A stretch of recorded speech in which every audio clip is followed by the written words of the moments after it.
The great delusion behind Twitter.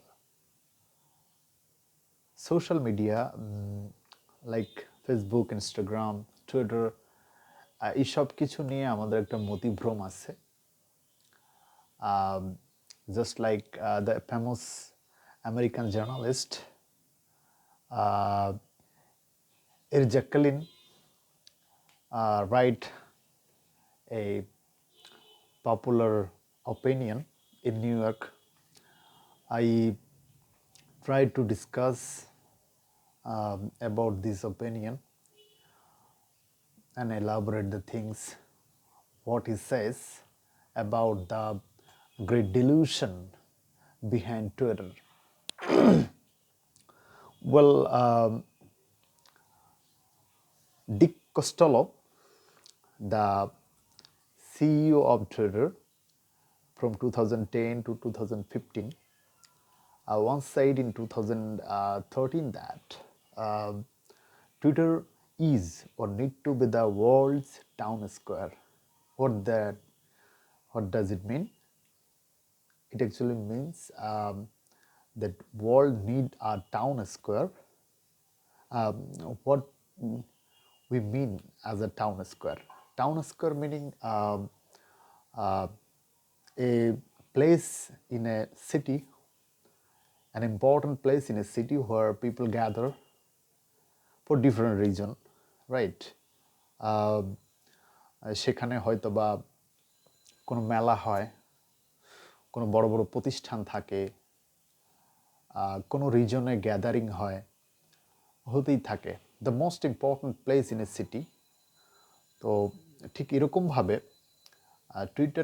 টুইটারের তখনকার CEO বলেছিলেন যে Twitter is need to be war Twitter is a town square of the world. পৃথিবীর and this is definitely a digital square. পৃথিবীর সকল important decision gathering টুইটারকে কেন্দ্র করেই হবে। This is his prediction, this is his dream. So one of the founder of Twitter, Zach Dorsey, also said the same thing in 2018. And now we all know that Twitter is acquired by Elon Musk.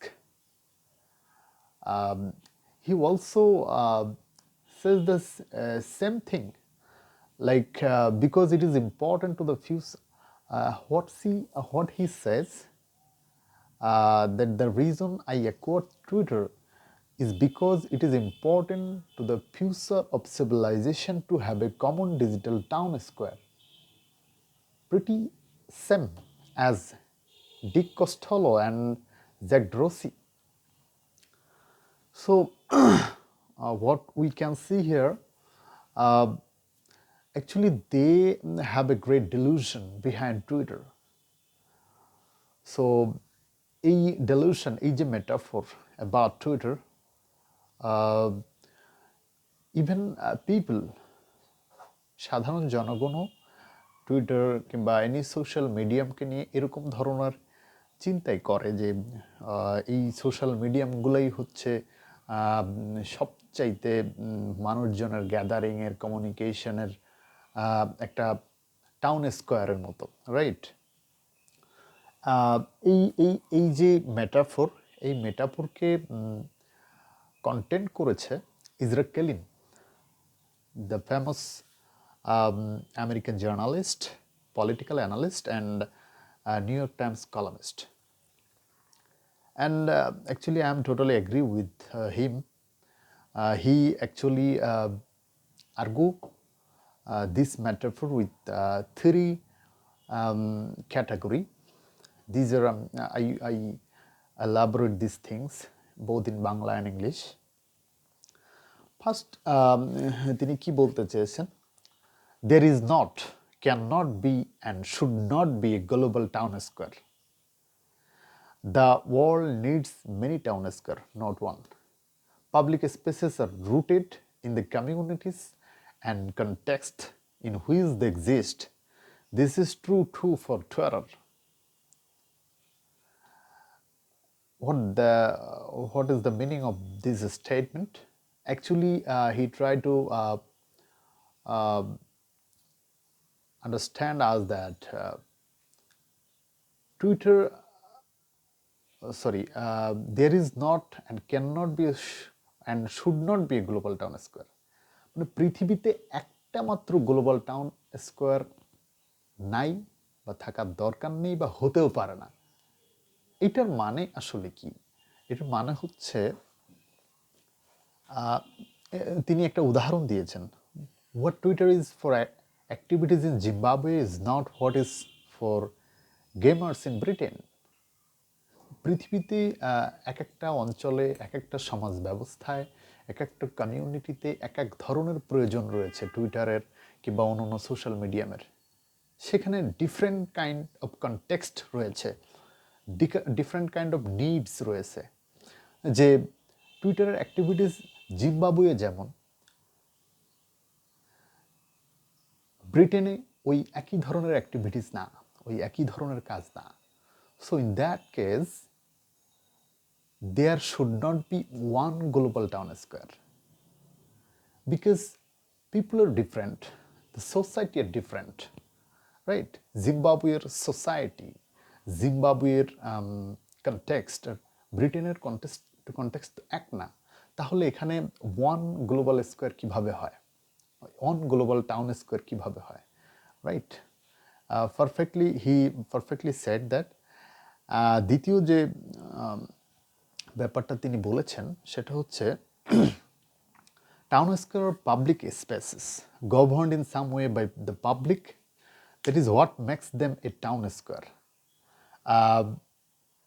There are not the playthings of whimsical billionaires. Very interesting. Actually তিনি বলতে চেয়েছেন যে town square মূলত public spaces, এখানে পাবলিকের contribution বেশি থাকে। Public এখানে আসে, গ্যাদার করে ডিফারেন্ট রিজনে, হয়তো বা মিট করতে, হয়তো বা কোনো ডিমান্ড ফুলফিল করতে, হয়তো মেলায় আসে, ডিফারেন্ট প্রয়োজনে আসতে পারে। Because town square is always important place within the town. সব কিছুর, সব ইম্পর্ট্যান্ট জিনিসের কেন্দ্রবিন্দু থাকে, সেখানে মূলত পাবলিকরা গ্যাদার করে, right? So public actually create the town square, not a whimsical billionaire. Like এখন ইলন মাস্ক টুইটার কিনে নিয়েছেন, তিনি একাই একটা টাউন স্কোয়ার করতে পারেন না। এখানে পাবলিকই যদি করে সেটা পাবলিকের ব্যাপার, right? So a town square control by one man is not a town square. It is a storefront, an art project, or possibly a game preserve. He perfectly says that billionaire একজন মানুষ দ্বারা একটা town square তৈরি করা সম্ভব না। সেই যে স্কোয়ারটা উনি বলছেন সেটা টুইটার, এটা একটা স্টোর ফ্রন্ট হতে পারে, এই প্রজেক্ট হতে পারে, পসিবলি গেম প্রিজার্ভ একটা জায়গা হতে পারে। সেখানে কিছু মানুষ না, অনেক মানুষ আসবে, খেলবে, কিংবা তাদের প্রয়োজন মেটাবে, কমিউনিকেশন করবে। বাট একটা গ্রসলি একটা টাউন স্কোয়ার বলার সুযোগ আসলে নেই। ওকে, তৃতীয় যে ব্যাপারটা তিনি বলতে চেয়েছেন সেটা হচ্ছে what matters for a polity is not the mere existence of a town square but the condition of the town people are in when they arrive. Town square can host debates, they can host craft fairs, they can host broils, they can host lynchings. মানে town square এখানে matter না। Town square হইলেই মানে কোনো সভ্যতা তৈরি হচ্ছে না, right? Civilization does not depend on a place to gather, it depends on a what happens when people gather. একটা টাউন স্কোয়ার হইল মানে ইলন মাস্ক অথবা টুইটারের আগেরকার সিওর কথা অনুযায়ী একটা স্কোয়ারের মতো হইল, সেখানে মানুষ আসছে, গ্যাদার করছে। তো এটা কি? এটা সিভিলাইজেশনের কি হচ্ছে, রাইট? সিভিলাইজেশন এই টাউন স্কোয়ারের উপর ডিপেন্ড করে না। এখন ব্যাপারটা হচ্ছে depends on what happens on people gather. মানে এই টাউন স্কোয়ারে মানুষ গ্যাদার হচ্ছে, এটার উপরে সিভিলাইজেশনের কিছু আসে যায় না। এখন এই পিপুল গ্যাদার করে ওখানে কি হচ্ছে, what happens when people gather in a town square, this is important. So town square হইল না হইল এটা কোনো ব্যাপার না, এটা উনি বলতে চেয়েছেন। এখানে একটা গুরুত্বপূর্ণ ব্যাপার আমি যেটা মনে করি সেটা হচ্ছে ইট depends on what happens when people gather, right? এখানে হচ্ছে এই তাহলে কি হবে, এই টাউন স্কোয়ার করার জন্য তো কম্পিটিশন হচ্ছে, শুধু টুইটার না, ফেসবুক, ইনস্টাগ্রাম, আরও অনেক অনেক সোশ্যাল মিডিয়া নিজেদের পিপুলকে অ্যাটেনশন করার জন্য, হ্যাঁ, নিজেদেরকে ওরকম সোকল টাউন স্কোয়ার, ডিজিটাল স্কোয়ার করছে যাতে মানুষ তাদের ম্যাটেরিয়াল, তাদের মাধ্যম ব্যবহার করে কমিউনিকেশন করে, ডিবেট করে, গ্যাদার হয়, এখানে তাদের প্রোডাক্ট অ্যাডভার্টাইজড হয়, রাইট? সো এইখানে একটা ব্যাপার হচ্ছে the competition to create and won the digital square may be good business. এটা এই যে ডিজিটাল স্কোয়ার বা টাউন স্কোয়ার করার একটা স্বপ্ন, সেটা এই যে কম্পিটিশন, সেটা একটা গুড বিজনেস হতে পারে, perfectly said, but it has lead to a terrible politics. এই যে একটা কম্পিটিশন, মানে আকর্ষণ করা, মানে অ্যাটেনশন নেওয়ার, মানুষের অ্যাটেনশন নেওয়ার যে একটা কম্পিটিশন, সেটা একটা বিজনেস, এটা দিন শেষে একটা বিজনেস পারপাসই হচ্ছে, বাট এটা একটা ট্রিবল পলিটিক্সের দিকে মানুষকে লিড করতে পারে। দেখুন, আমরা যখন ফার্স্টে যখন সোশ্যাল মিডিয়াম আসলো, স্পেশালি ফেসবুক, টুইটার, তখন আমরা সাধারণ জনগণ কিংবা ওল্ডের চিন্তাশীল মানুষরা কি ভেবেছিল, সেটা ভেবেছিল হচ্ছে এইসব সোশ্যাল মিডিয়ার মাধ্যমে আমরা পৃথিবীর এক প্রান্ত থেকে অন্য প্রান্ত যোগাযোগ করতে পারবো, মানুষের সাথে পরিচিত হতে পারবো, সাংস্কৃতিক আদান প্রদান হবে, ডাইভার্সিফিকেশন হবে, অনেক কিছু শেয়ার হবে, টেকনোলজি, নলেজ, ইনফরমেশন, রাইট? এক জায়গা থেকে আর এক জায়গা, পৃথিবী একটা গ্লোবাল ভিলেজ, সেখানে এক প্রান্ত থেকে অন্য প্রান্তের ওইভাবে কোনো পার্থক্য থাকবে না, সব কিছু ইন্ট্রোডাকশন হবে, সব মানুষের মধ্যে যোগাযোগ, কমিউনিকেশন, এই ভেবেছিলাম না, এটার মাধ্যমে অনেক সুফল আমরা আশা করেছিলাম। কিন্তু বাস্তবে কি হয়েছে? বাস্তবে কি হয়েছে? Is the world more Democratic? মানে এইটার কারণে, এই যে আমরা এত জানাশোনা, এত কমিউনিকেশন, এর কারণে কি পৃথিবী আরও ডেমোক্রেটিক হয়েছে কিনা? তারপরে is GDP growth higher? GDP কি, পৃথিবীর জিডিপি কি এই কারণে, সোশ্যাল মিডিয়ামের কারণে, টুইটারের কারণে, কমিউনিকেশন, ইনফরমেশন, ডাইভার্সিফিকেশনের কারণে কি জিডিপি গ্রোথ হয়েছে কিনা? Is innovation ফাস্টার? ইনোভেশন কি হয়েছে? কোনো নতুন কিছু আইডিয়া জেনারেশন হয়েছে মানুষের মধ্যে? মানে compare to past 10 years, do we see wiser man? মানে মানুষের মধ্যে কি বুদ্ধিভিত্তিক তারতম্য, the do you seem kinder? তারপরে মানুষ কি আরও কাইন্ড হয়েছে কিনা? মানুষ দয়ালু হয়েছে কি? আর উই হ্যাপিয়ার? আমরা কি আরও এই সোশ্যাল মিডিয়াম ব্যবহারের ফলে কি আমরা আরও সুখী হয়েছি কিনা? এইগুলি কিন্তু কোয়েশ্চেন, কিন্তু বাস্তবতা হচ্ছে এগুলি আসলে হয়নি যেভাবে আশা করা হয়েছিল, সেভাবে কিন্তু এই সোশ্যাল মিডিয়ামগুলো আমাদেরকে যেই ধরনের উপকরণ দিয়ে, যেই স্বপ্নগুলো, যেই ড্রিম আমাদের ছিল, সেটা আসলে মূলত সেটা বিভ্রমে রূপান্তরিত হয়েছে, সেটা আসলে বাস্তবে ওইভাবে কাজে আসেনি। এটা কেন কাজে আসেনি?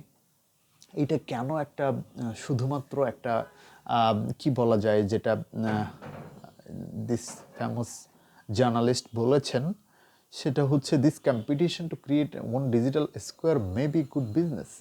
এটা কেন শুধুমাত্র একটা বিজনেসের দিকে লিড করলো? সেটির জন্য গবেষক, ইন দ্যাট কেস ইজরা কালিন, the famous journalist, think there is a reason that so little has gotten better and so much has gotten worse. In this case, the cost of so much connection and information has been deterioration of our capacity for attention and reflection. এটার কারণ হচ্ছে আমাদের যে attention, আমাদের মনোযোগ, তারপর আমাদের যে রিফ্লেকশন, আমাদের মনোজগতের যে ভাবনা, সেই ভাবনাটা, যেই মনোযোগটা, আমাদের থট, সব কিছু আসলে এই সোশ্যাল মিডিয়ামগুলো নিয়ে নিয়েছে। মানে আমাদের মনোজগতের ভাবনাগুলো এই সোশ্যাল মিডিয়াম ব্যবহার করতে করতে আমাদের স্বাভাবিক যে ভাবনাগুলো নষ্ট হয়ে গেছে, এটা উনি বলতে চেয়েছেন। দেখুন, এখানে বলা হচ্ছে Benjamin ফ্রার, a recent a political scientist at Knox College in Illinois, তিনি একটা পেপার পাবলিশ করেছেন গবেষণাধর্মী। তিনি বলতে চেয়েছেন, we have mistaken the key resource upon which democracy and perhaps civilization depends, that resource is attention. আমরা আসলে আমাদের এই মনোযোগ, এই থটকে আসলে আমরা মিস্টেকেনলি অন্য জায়গায় ব্যবহার করতেছি, যেটা আসলে ডেমোক্রেসি অ্যান্ড সিভিলাইজেশনের জন্য অত্যন্ত গুরুত্বপূর্ণ। তারপর তিনি কি বলেছেন, but not your attention or my attention, hour attention. মানে শুধুমাত্র আমার অ্যাটেনশন অথবা তোমার অ্যাটেনশন না, এটা পুরো জেনারেশনের অ্যাটেনশন, পুরো সমাজ ব্যবস্থার attention. Attention in this sense is a collective resource. এই মনোযোগ, এটা একটা resource. So, it is the depth of thought and consideration a society can bring to bear on its most pressing problems. এটা একটা মানে এই চিন্তার গভীরতা অ্যান্ড সোসাইটিকে নিয়ে ভাবনার একটা যে জায়গা, সেইটা কি হয়েছে, এইটা হচ্ছে সোসাইটির যে কোনো প্রেসিং প্রবলেমে এই অ্যাটেনশন, এই যে ডেপথ অফ থট প্রয়োজন রয়েছে, সেইটা কি আসলে নষ্ট করে ফেলেছি আমরা অন্য দিকে ইউজ করে। সেটা কি, and as with so many collective resources from fresh air to clean water, it can be polluted or exhausted. যেমনভাবে ওয়াটার, তারপরে বাতাস, এয়ার, এগুলি পলিউশন হতে পারে, আমাদের অ্যাটেনশনগুলো পলিউটেড হতে পারে, এক্সহাস্টেড হতে পারে। সেটা কিভাবে হয়েছে, সেটা মূলত দিস জার্নালিস্ট বলতে চেয়েছেন, সেইটা মূলত এই সোশ্যাল মিডিয়াম, টুইটার, দেন ফেসবুক, এগুলি আমাদের অ্যাটেনশনকে কী করছে, পলিউট করে ফেলেছে, দূষিত করে ফেলেছে, তাদের দিকে বেশি বেশি ধাবিত করে। সেটা আসলে কিভাবে করেছে, সেটা আমরা একটা ছোট্ট উদাহরণ উনি ব্যবহার করেছেন, সেটা আমি আপনাদেরকে বলবো। সেটা হচ্ছে, in that case, Ezra Cullen thinks there is a reason that's ইনি borrowing an approach from Elon Ostman, the first woman to win the Nobel Economic Science.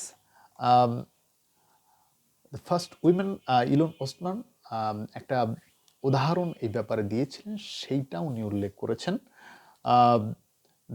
সেটা আমি বলবো, সেটা হচ্ছে, the attention is subject to problem known as the tragedy of the commons. What is tragedy of the commons?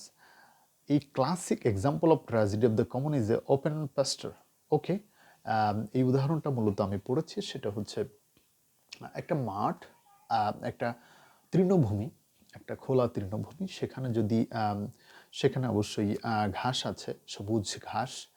সেখানে যদি open থাকে, অনেকগুলো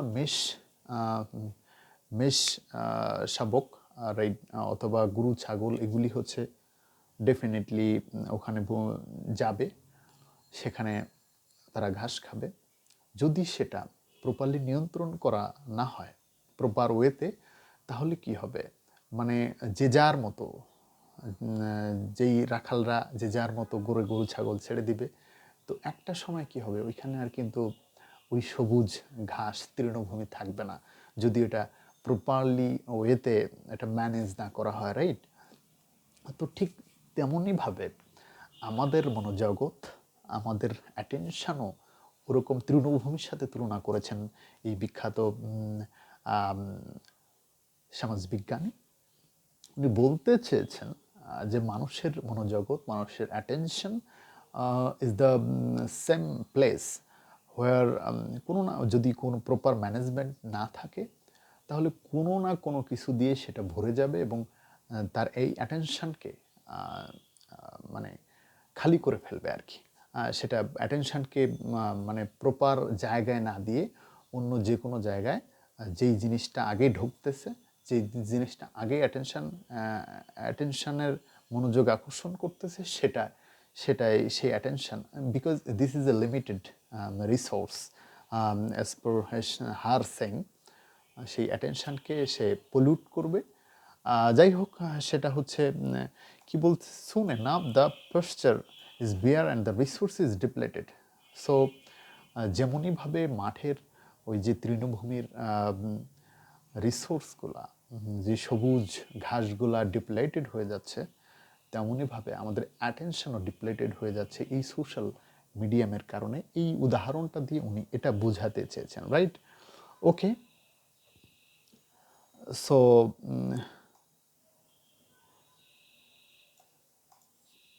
Farrar here argued that our collective attention is a like public posture. এই আমি যেটা বললাম বাংলাতে, it is valuable, it is limited and it is being depleted. So এটা অনেক মূল্যবান এবং এটা লিমিটেড, আমাদের অ্যাটেনশন, কালেকটিভ অ্যাটেনশন, এবং এইটা হ্রাসপ্রাপ্ত হতে পারে। Everyone from advertise to politics to newspapers to social media giants wants your attention. সবাই চায়। এখানে সোশ্যাল মিডিয়াম থেকে শুরু করে, নিউজ পেপার থেকে শুরু করে, পলিটিক্স থেকে শুরু করে, সবাই আসলে আমাদের কালেকটিভ অ্যাটেনশন চায়, আমাদের মনোযোগ চায়। তো কি হয়েছে? So the competition is fires, মানে হিউজ কম্পিটিশন আমাদের অ্যাটেনশন নেওয়ার জন্য। এখন এই যে কম্পিটিশন, এই কম্পিটিশন আসলে কাল হয়েছে। এই কম্পিটিশনের কারণে সোশ্যাল মিডিয়ামগুলো আসলে মোর সেন্সেশনাল খবর, মোর নেগেটিভ খবর, এগুলি আসলে বেশি বেশি আমাদেরকে দেখায়। এবং একটা গবেষণা দেখা গেছে মানুষের মনোজগৎ, মানুষের অ্যাটেনশন মূলত নেগেটিভ নিউজে বেশি ক্লিক করে। মোর নেগেটিভ, মোর ইরিটেশনাল নিউজ, মোর কি বলা যায় এটাকে, মোর আউটরেজিয়াস অর ইনফ্লুরিয়েটিং, মানে কি বলা যায়, বিরক্তিকর, যেগুলি হচ্ছে মানুষের মনোজগতে একটা নেগেটিভ ইম্প্যাক্ট ফেলে, সমাজের জন্য যেগুলি ভালো না, সোসাইটিতে যেগুলি কোনো কল্যাণ বয়ে আনে না, বেশি খুন খারাপি, তারপরে মারামারি, ধর্ষণ, এগুলির দিকে মানুষের মনোজগৎ বেশি অ্যাটেনশন ক্রিয়েট করে সেই নিউজগুলি। সো সোশ্যাল মিডিয়ামগুলো আসলে বস্তুনিষ্ঠ, পজিটিভ এবং নিউট্রাল যে নিউজ, সেগুলির থেকে কম্পিটিশনের কারণে এই নেগেটিভ, তারপরে হচ্ছে আউটরেজিয়াস, ইনফ্লুরিয়েটিং, এই নিউজগুলি, এই কন্টেন্টগুলি বেশি নিয়ে আসছে। সে কারণে আমাদের মনোজগৎ, আমাদের ওয়ে অফ থিঙ্কিং, আমাদের অ্যাটেনশনগুলি নষ্ট হচ্ছে। এটার ফলে আমরা আমাদের সোসাইটি, আমাদের সমাজ ব্যবস্থার যে প্রবলেমগুলো আসছে, আমাদের যে নর্মাল লাইফে যে ধরনের থিঙ্কিং ক্যাপাবিলিটি প্রয়োজন বিভিন্ন প্রবলেম সলভিংয়ের জন্য, সেটাতে আমরা পিছিয়ে পড়ছি। এবং আমাদের যে ইনোভেশন হওয়ার প্রয়োজন, আমাদের যে মোর ডেমোক্রেটিক হওয়া প্রয়োজন, আমাদের যে একটা সিভিলাইজেশনের জন্য, একটা আধুনিক সমাজ ব্যবস্থায় নিজেকে ক্যাপাবল করে গড়ে তোলার জন্য যে ধরনের থিঙ্কিং মাইন্ড, যে ধরনের অ্যাটেনশন এদিকে দেওয়া প্রয়োজন আমাদের রেগুলার লাইফকে ইমপ্রুভ করার জন্য, সেটা থেকে আমরা ডিটাচ হয়ে যাচ্ছি। So in that case, Twitter or any other social medium, what we thought previously that these social medium will create a very good for us in terms of communication, in terms of sharing culture, diversification, and people will more democratic, more civilized. দেখা যাচ্ছে যে এইগুলি আসলে একটা বিভ্রম। এটাই মূলত লেখক এখানে বলতে চেয়েছেন। লেখক এখানে আসলে আরও কিছু স্টাডি তুলে ধরেছেন। সেটা হচ্ছে আমি আপনাদেরকে বলছি, বাট ইট ইজ ওয়ার্স নাও। এখানে আসলে এই যে অ্যাটেনশনের কথাটা বললাম, এই attention, this is not new dynamic. এই অ্যাটেনশন সিকিং এখানে হচ্ছে যখন সোশ্যাল মিডিয়া আসে নাই, সামাজিক যোগাযোগ মাধ্যম টুইটার ফেসবুক যখন ছিল না, তখনও কিন্তু মূলত অ্যাটেনশন সিকিং বিভিন্নভাবেই করত। তখনকার সময়ে রেডিও, টেলিভিশন, পত্রিকা, যে কোনো কিছু। কিন্তু তখনকার সময়ের যে টুলগুলি যত পাওয়ারফুল ছিল মানুষের অ্যাটেনশন সিকিংয়ের জন্য, এখন সেগুলি অনেক অনেক অনেক বেশি শক্তিশালী। তার কারণে কি হয়েছে, আমাদের অ্যাটেনশনগুলি পুরোপুরিভাবে মানে একটা নেগেটিভ থিঙ্কিংয়ের মধ্য দিয়েই চলে যাচ্ছে, এবং আমাদের অ্যাটেনশনগুলি, আমাদের রিফ্লেকশনগুলি কি বলা যায়, এটা পলিউটেড হচ্ছে by receiving negativity, right? And you know that in Twitter or in Facebook, we cannot actually do any analytical thinking, analytical debates, because we always check, like, share, and how many views we have. So and এইটা হচ্ছে একটা নেশা, এটা হচ্ছে এই যে attention সিকিংয়ের যে নেশা, এটা পার্সোনাল লাইফেও আমাদেরকে ইম্প্যাক্ট করছে। এবং এটার কারণে আসলে আমাদের সোশ্যাল মিডিয়ামগুলোতে ওই যে অ্যানালাইটিক্যাল, ক্রিটিক্যাল যে থিঙ্কিং, যেই যেই গঠনমূলক কাজ, সেগুলি আসলে হচ্ছে না। ওখানে শুধুমাত্র অ্যাটেনশনের জন্য আমরা নিজেরাও যাচ্ছি, এবং গ্লোবাল যেই মিডিয়ামগুলো আছে তারা তো অ্যাটেনশন সিকিংয়ের জন্য স্ট্রাগল করছে, কম্পিটিশন করছে, তারা তো বসেই আছে। So that's all. সো এখানে বলা যেতে পারে এক কথায়, টুইটার ইনক্লুডিং আদার social medium like Facebook, Instagram, এগুলি আসলে এই যে যে স্বপ্ন দেখা হয়েছিল, যে ধরনের বিশ্ব ব্যবস্থায় যেখানে আমরা আমাদের কমিউনিকেশন স্কিল, আমাদের কমিউনিকেশন শেয়ারিং, কালচারাল ডাইভার্সিফিকেশন হবে, এইগুলির মাধ্যমে একটা গ্লোবাল ভিলেজ হবে, সেগুলি আসলে যেই যে টাউন স্কোয়ার হওয়ার কথা ছিল, যেই ডিজিটাল স্কোয়ার হওয়ার কথা ছিল, সকল মানুষের মনোযোগের কেন্দ্রবিন্দু হওয়ার কথা ছিল, সেগুলি আসলে বাস্তবতা হচ্ছে, সেগুলি আসলে ডিলিউশন, সেগুলি হচ্ছে বিভ্রম। এই টুইটার, এই এলন মাস্ক, অথবা এই আদার অনলাইন সোশ্যাল মিডিয়ামগুলি আসলে আমাদের মনোজগৎকে, আমাদের অ্যাটেনশনকে ডিস্ট্রয় করছে। এটা থেকে একটি ব্যালেন্স সোশ্যাল মিডিয়াম প্রত্যাশা, এবং আমাদের এই ডিলিউশন থেকে বের হয়ে আসা উচিত। ধন্যবাদ।